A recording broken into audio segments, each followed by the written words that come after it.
Hello, my name is Horrorama, and today I have found 6 dangerous encounters people have experienced with mysterious entities such as demons, jinn, and ghosts, and I will be narrating them here.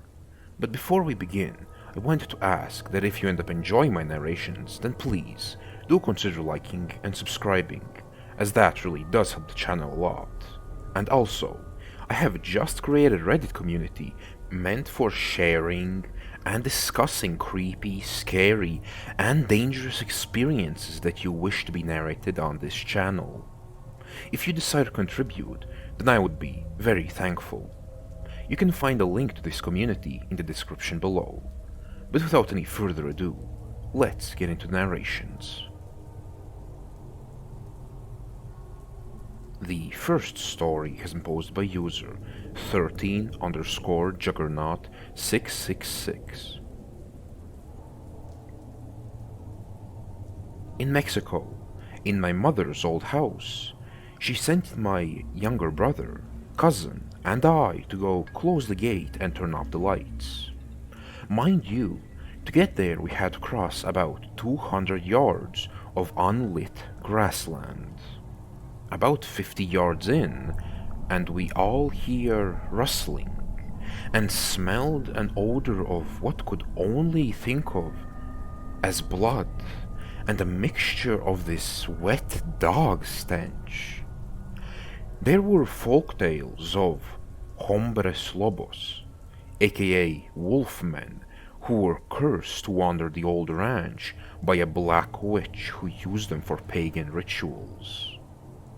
The witch was ousted and tortured by the locals, and supposedly, after the local priest spoke to her in Latin, she transformed into what they can only say was a mixture of rats and snakes.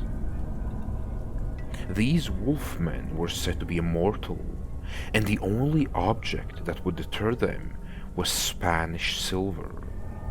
My cousin, being his usual self, he straight up bolted from there. Like, we literally only saw him screaming and his tennis shoes going 1,000 miles per hour. My brother and I, being the naive children, and our first time in my mother's ranch, we just kept walking. These wolfmen were said to have been cannibals while they were still humans, some 75 years ago. Remember, this is in rural Mexico. Rule of law is basically non-existent. As we enter the gates, we both see what has to be in my logical mind a mangled wolf.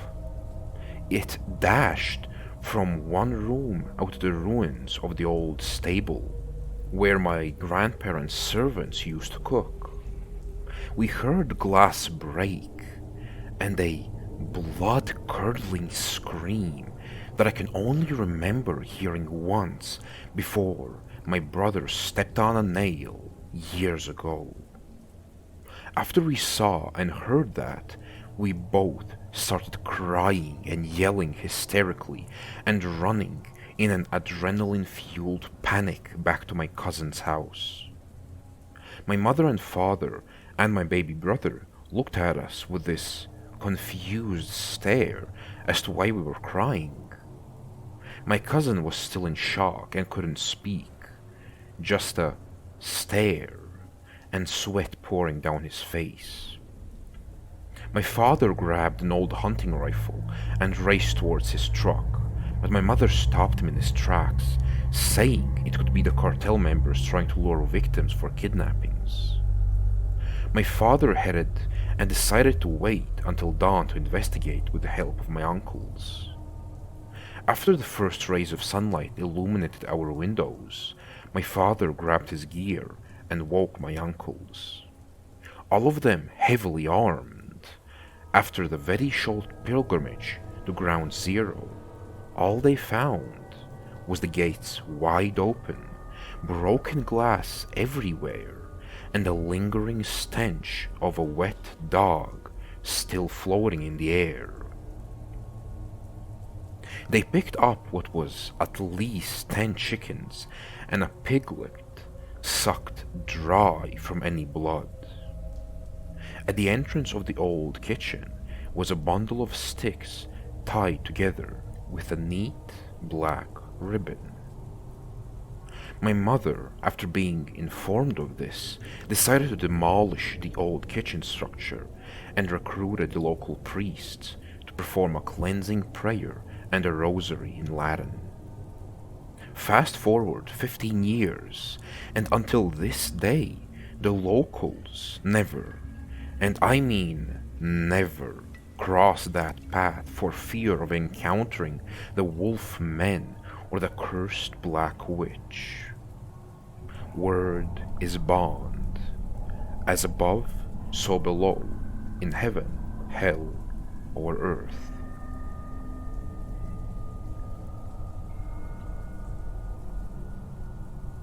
The next story has been posed by user Cat Vault. I'm not sure if this was actually a skinwalker, but one can only assume from what happened to me. And also, I live in the Midwest where I have heard multiple stories of these things. A few days ago, before it happened, I was on a call with my friend. It was about 12 in the morning, and I heard a loud, high-pitched scream come from her side of the call. I asked her, "What was that?" And she replied with, "What was what?" "What do you mean? Did you not hear that?" "Hear what?" "The scream." Apparently, she did not hear the scream at all, despite it coming from her side of the call. I know it wasn't my side, as my dog would have reacted, and it sounded like her audio. She lived almost in the middle of nowhere. A few days later, I was on a call with the same friend. It was around 2 in the morning, and I had made food, so I was eating it downstairs in the kitchen. We decided to end the call as she was getting tired. I was still downstairs in the kitchen on my phone eating rice when I started to hear banging on the back door. In the dining room next to the kitchen, the back door is made of glass. I looked up, and my dog runs up to the door and is freaking out. She's barking, jumping, and her fur is all puffed up. I look at the door, and something is hitting it. It's staring right at me. It's on all fours. It's white and bony.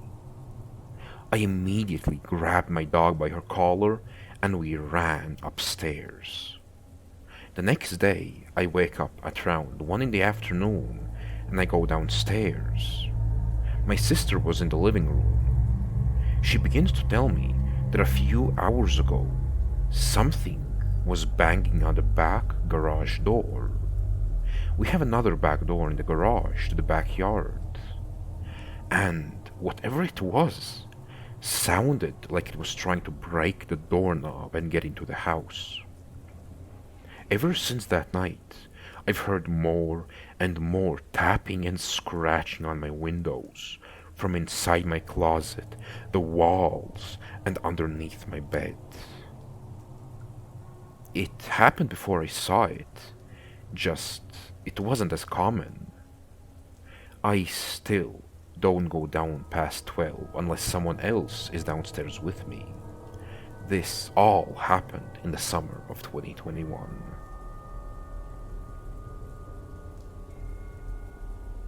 The next story is been posed by user 1Scotch87. This is my account of the only real scary occurrence in my life. It was mid-October 1992. I was riding home on my motorcycle from seeing some friends. It was late in the evening, and it was in these hours of that chilly, fall weekend in Central California. I had made my turnoff of the country freeway onto a less than well-lit country road. I remember that the road ahead was deserted. No headlights coming towards me, nor any taillights in my rearview mirrors. The road was encompassed with large walnut groves on each side. The huge trees and land swallowed the distance ahead in complete darkness. I was clipping along at about 50 miles per hour when my eyes caught a jogger up ahead of me. My mind quickly thought, how odd, wondering why someone would be out here jogging at this time of year at this hour of the night. As I approached him, I gradually moved to the middle of the road to give the jogger some space. I touched on my brights so he'd see me approaching. Now, understand this. At first, in my mind, there was nothing out of the ordinary other than the timing of the situation. A hooded runner, heather gray sweats, a figure about 6 foot tall, jogging along the shoulder of deserted country roads at midnight in October.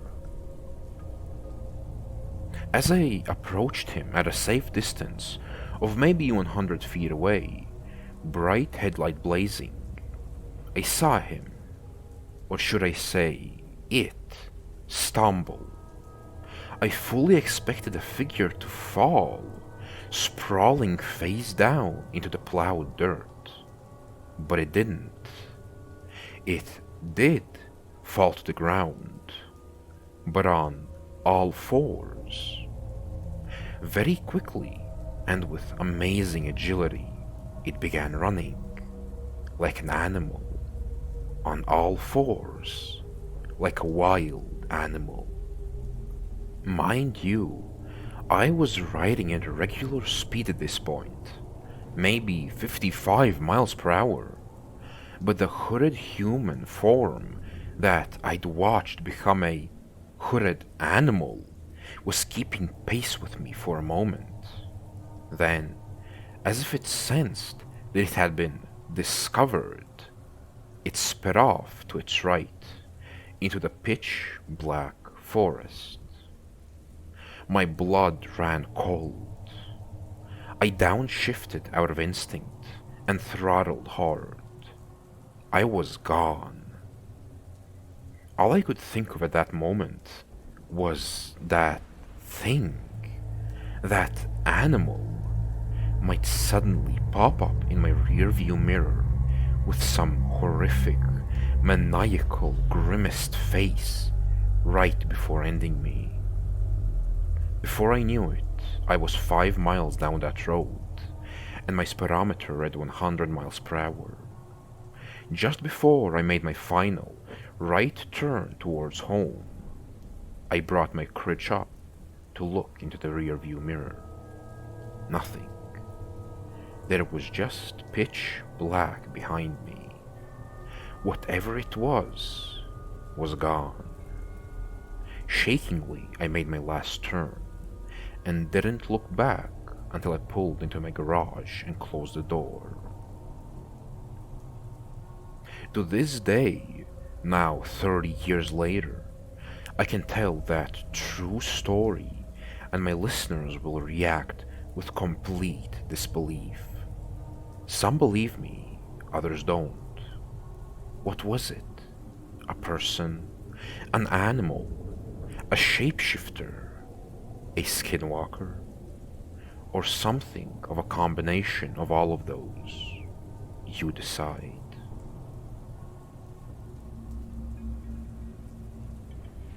The next story has been posed by user Frosty Buns.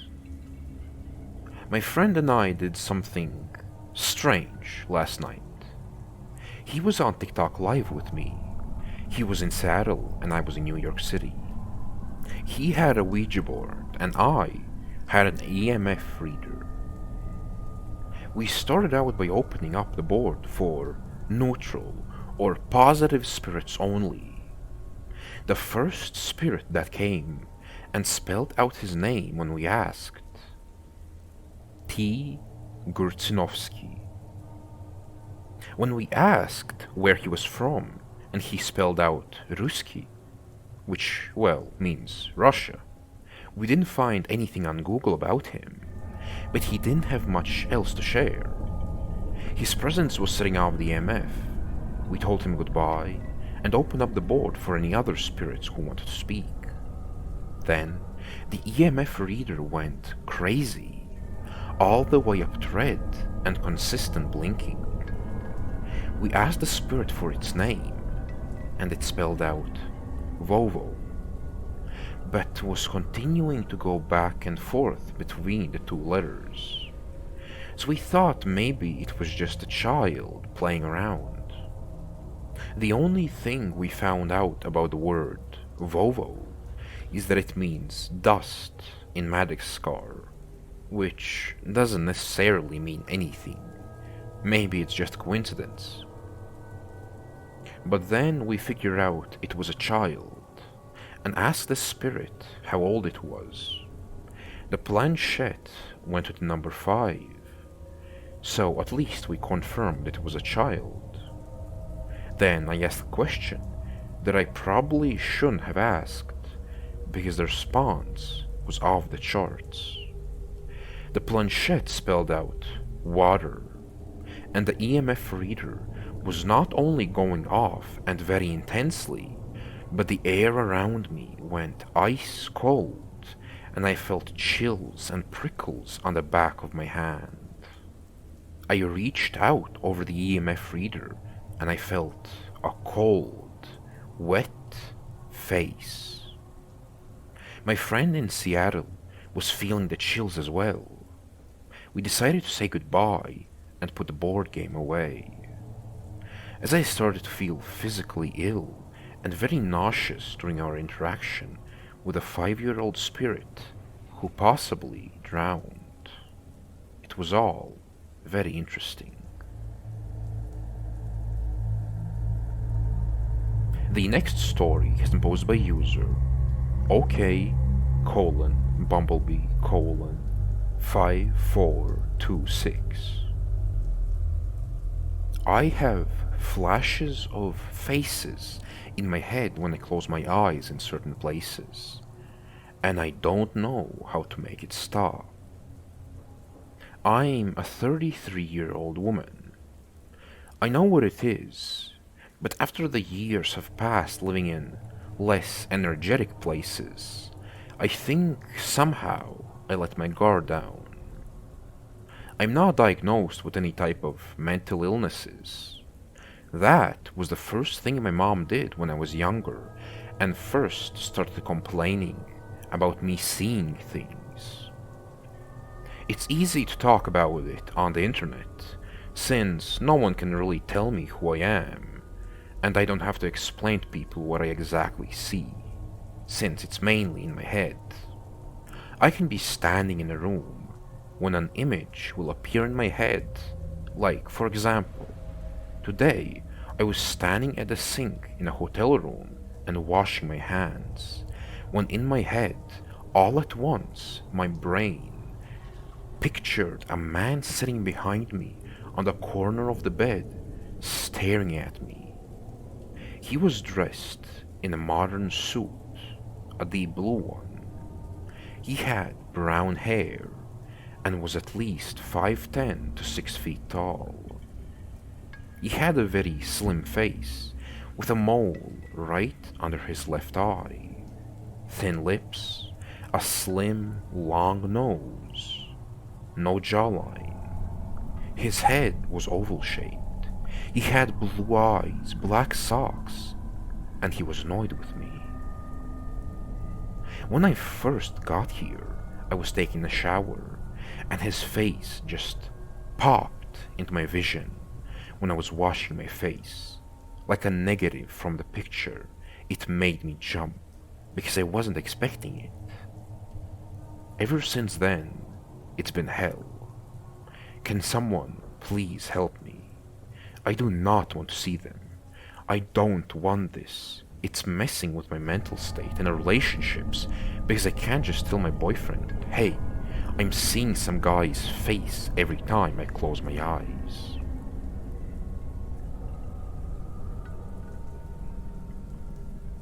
The next story has been posed by user 1KM810. I was 16 years old and went on a fishing trip with my 4 friends, Brian, Mike, Ethan, and Joe. The fishing spot was under a bridge, 1.5 miles away from our houses. The day started out very fun. Everybody was excited to go fishing and smoke, and the walk to the spot went great. There were squash fields littering the sides of the main road, so we snagged a few and continued on, also grabbing corn. We get to the spot and fish for a few hours until it was 9:30 p.m. This is where things got weird. But before I say anything else, I want to recognize my friend Brian is a descendant of the Navajo tribe and believes in druid stuff. Personally, I'm an atheist. We started to hear dogs barking in the distance, like a wild pack of dogs. But the chances of wild dogs being where we live are super low, so we considered coyotes. We soon realized that coyotes don't bark, they yip, so that's out of the window. We're all a little paranoid, so we come to the conclusion that walking back the 8 miles and downing a bottle of rum at Brian's house was a good idea as any.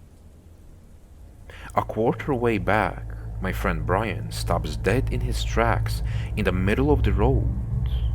The expression on his face changed from concern to the look of pure fear. I walked up to him, wondering what was up, and he grabbed me by the wrist and pointed my hand out into the fields. And all I could see looking back at me was a pair of eyes the size of footballs. Me and Brian agree silently to keep it between us as to not freak everybody else out and end up getting us split up. So we just kind of pick up the pace so everybody is forced to follow at our speed. Halfway back to Brian's house, we pass a white farmhouse with a cornfield across from it.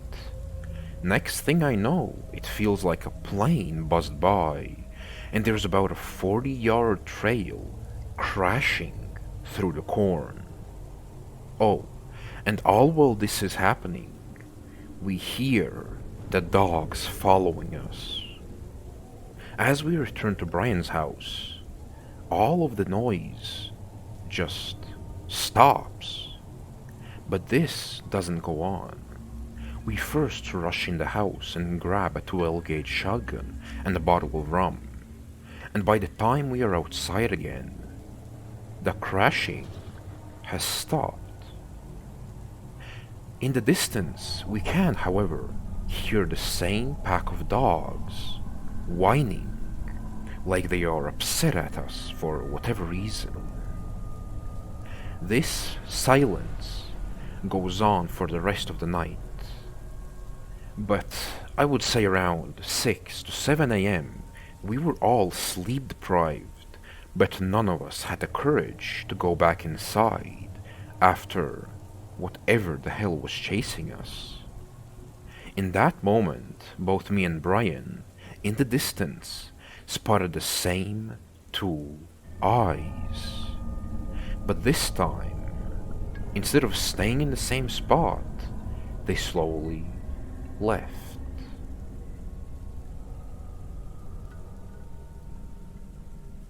As we conclude this journey into the realm of the unknown, we find ourselves haunted by tales of wendigos, skinwalkers, and ghosts.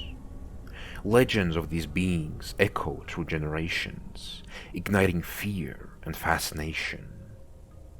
Whether we choose to believe or not, their allure lingers, reminding us of the mysteries yet to be unraveled.